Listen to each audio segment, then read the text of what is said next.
So before we get started, why don't you tell us a little bit about where you're from and then how you got into real estate? Yeah, well, so actually it's kind of interesting. I didn't plan it this way, but I ended up coming full circle. I grew up in Tennessee. I was born in Texas, but I grew up in Tennessee in a very small town in the foothills of the Smoky Mountains in northeastern Tennessee. I mean, just as rural as you can possibly get. Like, we didn't have any neighbors, right? We were on the dirt road that went off of the gravel road. Nice. And so, so grew up in that. And then I went to high school in Louisiana. My mom and dad divorced. I went to high school in Louisiana. And then somehow I squeaked my way into the Naval Academy, literally squeaked my way. Like, I actually got rejected. And then I guess they do a wait list. And then people who get accepted to the Naval Academy, but then they decide, you know what, last minute, I want to go to Harvard, I want to go to whatever. They bring in people from the wait list. So I was on the wait list. So I squeaked in the door like Indiana Jones underneath the rolling ball. So I went to the academy. We're very similar in that regard too. I got in the back really? at West Point. Yeah. I didn't know that. Hey man, I was like, once I'm here, I'm like, I'm the once same you're as you in, guys. You're in. That's right. So I ended up after graduating there, I went into the Marine Corps, and I'm actually still in, but currently on my way out, right? So I have an EAS date and transition plan and all that. But we did lots of investing over the last 10 years, but then we decided to build this really big, turnkey rental business. And it just happens that we landed in Memphis, which is on the western end of the same state that I grew up in. So I literally have done probably 75% of our business to the tune of like 100 properties at this point over the last 3 years in Memphis, right? And it was kind of an interesting circle. People are like, oh, you invested there because you grew up there, right? And I'm like, no, it's not. That has nothing to do with Memphis. Memphis is so different from where I grew up. Like, you don't buy properties in my hometown. But anyway, so yeah, from Tennessee, and now we live in California though. Now this house we have, this is actually a fantastic case study. I know it's not for this podcast, but like the property here that I bought in Carlsbad, California, using a VA loan, full renovation. It's got a secondary unit that we're going to use for Airbnb because we're close to the beach here. And then the VA allows you to do a 90% cash out refinance. And so if you add tons of value to a house, you can do a 90% cash out refinance, get a low interest rate, and then get all your money back. And I know you've done that with houses, is not with a VA loan, but buy and then renovate and refinance, right? With the VA strategy. Yeah, I'm standing above our Airbnb unit right now. Our basement is a 1-bedroom apartment that we converted. We bought an old house, rehabbed it, turned the basement into a 1-bedroom apartment, and it pays 2/3 of our mortgage, and it's a VA loan. Oh, so 100% 2/3 of your mortgage, and then when you remove the principal pay from the other part of your mortgage, you're basically living for free. For free, yeah, it's incredible. It's fantastic. And we just rent it out in the summer because we're very seasonal here on Lake Michigan. So, that's awesome. Love it. Cool. So then, how'd you get into into real estate? Yeah. No. So let me just preface this by saying every good decision that I make is preceded by a gut-wrenching, horrifying decision. The first car I ever bought, I got a 16.9% interest on it, right? So that was sweet. Ended up getting that one repossessed. The first house I bought is how I got into real estate. So I went on my first deployment to Afghanistan back in 06, right? 05, 06. It was southeastern Afghanistan, very, very rugged part of the country. Not a lot of Marines were there at the time. I think there was 80 in country, and it was mostly like an Army reserve. Everybody was in Iraq, right? And it was super kinetic.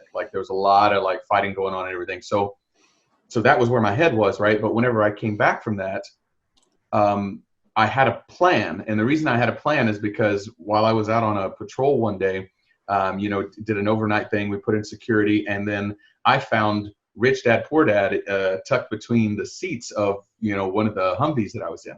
And so I, propped up beside the Humvee and started. This was back when we had Humvees, right? So I'm dating myself a little bit. What year was that, do you think? 06, 05, 06. That's so funny. Yeah, that's when I read it too. Oh, nice. Yeah. So I propped up and I read it, and it's a really quick read. And while I think it's one of the most horribly written books in the world, it is one of the most powerful, substantive books in the world. And I read it and I was like, my life is forever changed, right? And the only problem was that that book gave me inspiration, but you need to follow it up with specific education on how to do things, right? Because I came back from Afghanistan with a whole lot of inspiration and nothing else. And so I was like, you know what, Roger that, I'm going to flip houses. So my next duty station was 29 Palms, California.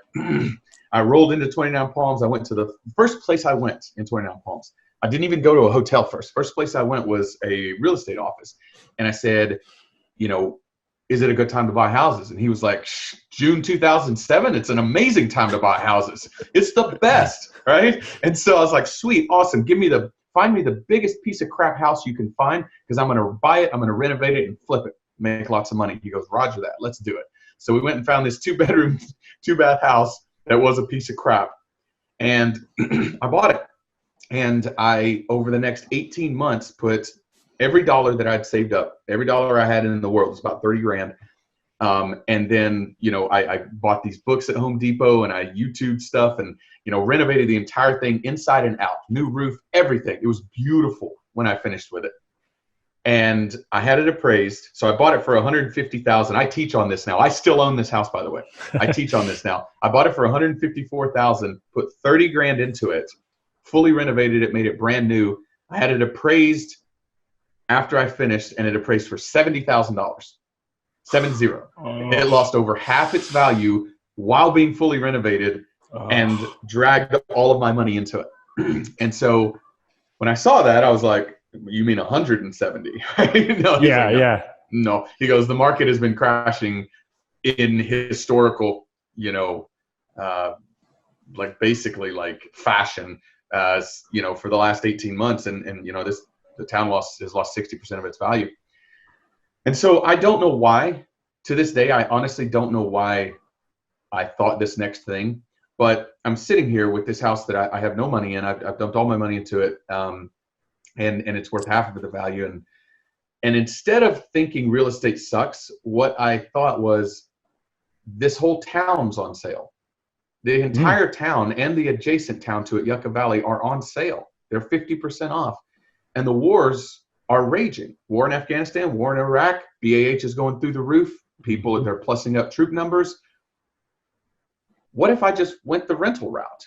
And so I ended up, over the next several years, buying several rentals that my wife and I actually, this is a story I won't get into now, but we basically, instead of getting married, or instead of having a wedding, we got married at the courthouse, used our wedding money to buy 6403 Eldorado, which you know, we put $16,000 down on it, and 9 years later sold it, took 80 grand out of it, split it, and bought 2 properties, and now the equity in them is worth over 100 and still going. So that was our wedding. That's a special woman right there. Yeah, she's you know, she had faith, you know. Yeah. And but anyway, so that's how I got started in real estate. With, you know, it's 72285 Sun Valley Drive in 29 Palms. You can Google it. Like, go check it out. You'll see the market was like up here, and then it's like, hey, somebody bought it right there, and then it went, and that was me. I bought it there. I still own it, and I'm still underwater on it. Right. I mean, it takes a lot of courage, though, to have that experience and then, you know, go and buy several more.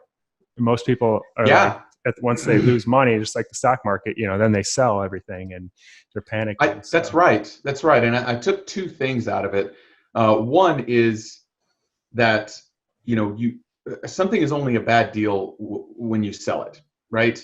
And so, I mean, I just rented it out. It makes a little bit of money, mostly breaks even, but makes a little bit of money. So for 10 years, it's just kind of carried itself. And now I say I'm still underwater, but what I really mean is it's worth about 130, and I owe 125 on it. So if I did sell it, I would need to write a check, but basically it's back to even, right? And I haven't spent any more money on it. And so the ultimate power of rental real estate is time. That is the worst possible situation you can get into, where you're upside down by 50%, and you have to rent it out to break even. That's the worst situation you could be in, right? And yet it paid for itself over the last 10 years, and it's back to even. So a gut-wrenching, horrible situation was made better with time, because rental real estate is all about time. Mm-hmm. That's the Yeah. lesson I took from it, and I've built a business out of that mentality. That's a great lesson. Wow. Yeah, that's so you started with the worst deal you've ever done, and now you've evolved Yeah. to doing Yeah. much better deals. So Mm-hmm. what did that evolution look like? Or you said you bought a few more in that area. Mm-hmm. How did that evolve into what you're doing now? Yeah, I bought a few more in the area, and it's it really just it inspired me. I read Rich Dad Poor Dad again, this time from a different perspective, and I was like, you know what, I got to get educated. Like, I'm just swinging for the fences here. I'm swinging in the dark. So I actually took a Rich Dad education course, like this little online course that cost me $5,000, and over 9 months, I went through these lessons and stuff, and it was good. It was good information. Wasn't worth $5,000, but it was good information. But then I went on a Rich Dad webinar, and by this time I had moved to San Diego, and they were like, "Yeah, we have an in-person 3-day, you know where I'm going with this, Mm-hmm. in-person 3-day seminar," and I was like, "Great, awesome!" So I went to the 3-day seminar, and it was great. Right, the seminar, I learned a lot of really good stuff. But of course, they're not there for the 3-day seminar. They're there to sell you the very, very, very expensive package. Right. So at the end of it, they were like, "Hey, for those of you that are ready to take action now, here's an opportunity for you to get involved in a, high level for the bargain cost of $45,000." I didn't have 45,000, but I was like, you know what? I'm doing it no matter what. I am going to be successful in this. Mm-hmm. So my wife was there, and she was like, "Roger that, let's do it." So we put on our credit cards, which they literally, they at the very beginning of it, they bring up somebody who talks through their experience of putting a course like this on their credit cards, and then they have all this success. And I now know why they do that, because they're basically giving you an idea of how you can do it. It's by the way, folks, public service announcement: don't do that. It is a terrible, terrible idea to buy a $40,000 education course and put it on your credit cards. Don't do it. I've been down that road too. You've been down that road. Most of us have. The thing is, there are 1%, I would say, of every group of students that go through that actually have success. The rest of them just fall off. My wife and I did it. We bought the course and we went through it, and we're the only ones out of that entire course that are successfully investing today. Really? Everybody else has stopped. Really? And so it's not that it's a scam. It's not a scam. I'm not here to say it is. They're just so expensive, and you can get the education elsewhere for a lot cheaper. And really, the education can be found. Go to Bigger Pockets. You can learn almost everything you need to know from Bigger Pockets and the links that are associated, and pay zero, right? And but I didn't know that, right? And so I bought it, and we went through it. I ended up, and this is another fantastic story, not for today, I ended up getting all of my money back from them by waging war, basically. And it was awesome. It was awesome. But anyway, so I got all my money back from them after I realized that it was way too expensive and I wasn't going to be able to afford to pay off the credit cards before I deployed again. So I did that. That was my path through education. And then I went on Bigger Pockets, and I started going to real estate investors associations. I started reading, and I started, just putting myself into the fire. And we learned a lot. And my wife and I decided that we wanted to invest from a lot of different perspectives. So we did trust deed lending. We did wholesaling. Our first 3 deals were wholesales. We did, we bought in a trust. We self-directed our IRA to buy a 5-plex and improve its value and then sell it off and take the gains tax-free. We did joint ventures. We did flips. We did all of these different types of stuff that I didn't know it at the time were preparing me to be able to create a course like the Real Estate Investing Accelerator that I have, that we do for Service Academy grads, and then create this business on top of it of turnkey rentals. Mm-hmm. And so that's kind of how that evolved. So over 10 years, we didn't do a ton of deals, but we did a lot of types of deals. Yeah. A lot of types of deals. And I deployed a lot, this is where I was going back and forth to Afghanistan quite a bit. And then just to sum up here, because this is a long story, but I'll try to keep it. No, it's good. At about 5 years ago, I was at the Naval Postgraduate School in Monterey, and I was going through getting my master's degree. I mean, the Marine Corps basically told me I was going there. And so I tried to do some real estate in Monterey, but I was way priced out. Like, I mean, it's so expensive there, and I didn't have a team set up. And I was like, you know what? I'm just going to focus on other things while I'm here. I came back to San Diego. This was about 3 years ago. I got an invitation to Orange County Real Estate Investors Association, which is a RIA that I used to go to. And I've spoken at a few, and people always like my energy, and, you know, I'm funny and things like that. And so they always want me back. Even though I wasn't a huge investor, they liked hearing me speak because Marines are always entertaining. Marines are always entertaining, right? Right. And you know, and it's just such a break from, like, normally the people you hear speaking at those things are like 55 years old and they've crushed millions of dollars of deals. And it's like inspiring, but at the same time, you can't relate to those guys. Yeah, exactly. And so, you know, everybody in the crowd can relate to me because I'm just in here swinging like Rocky, you know? And so I went up there and I presented on a deal that I'd done in Indianapolis. It was just a hard money loan, basically. I just loaned this guy money to buy rental properties, and then he cashed me out. Right? It was nothing big, but the way I told it, it was entertaining. And so one of the speakers there was a guy named Matt Owens, who is the CEO of OCG. And when I heard him speak, I was like, this guy is like high integrity. You could just tell that he wants to do the right thing, but he also knows what he's talking about. And I told Kim, I remember nudging Kimberly. We were in the audience. I'm nudging her. I said, we're going to do business with that guy. I don't know how, I don't know what it's going to look like, but we're going to do business with him. Around that same time, remember the wedding investment we made, 6403 El Dorado? You can Google this one too. You'll see where we bought it and so on. We were like, the Yucca Valley had a sewer that was coming through. They were going to basically put it was on septic, as crazy as this sounds, right? So they wanted to put sewage throughout the entire city. And this is they were on phase 1 of the sewer, and it was about to, like, when it came through to tax me, it would have completely eliminated any cash flow. So we were like, we got to sell this house. So right around that same time, this is about 3 years ago, we decided to sell El Dorado and take the $80K in equity that we built up in it and buy a couple more properties. So I reached out to Matt and I said, hey, I hear you're in Memphis. You've got turnkey rentals. I'm selling this property. I'd like to do a 1031. Do you have any inventory? And he said, yeah, here's Isherwood and Brownsville. Take a look at them. They were awesome deals. They looked great renovations, good management. And his whole system seemed great, right?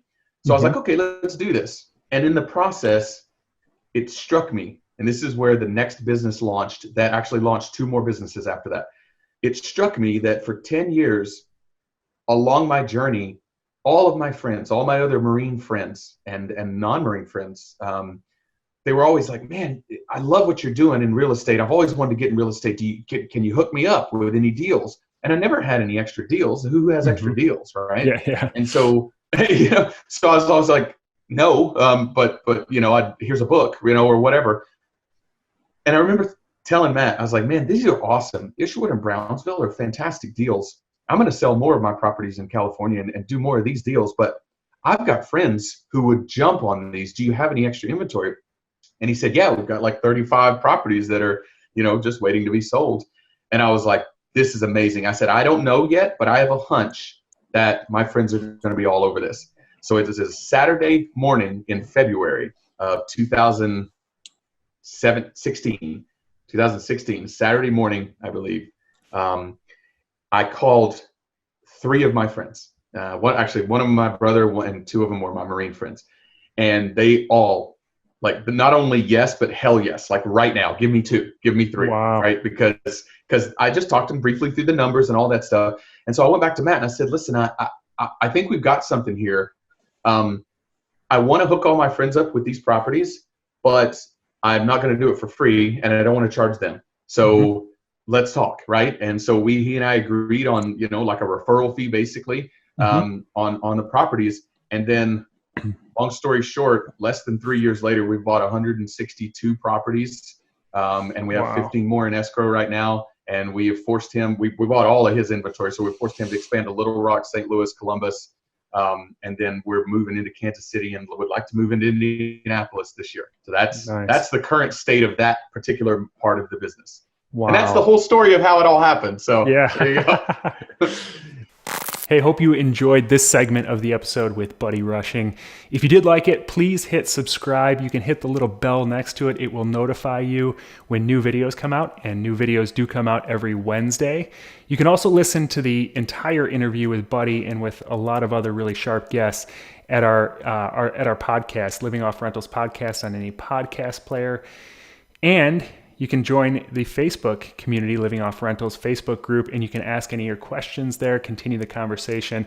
I'm in there almost every day, so I hope to see you there, and I will see you next week.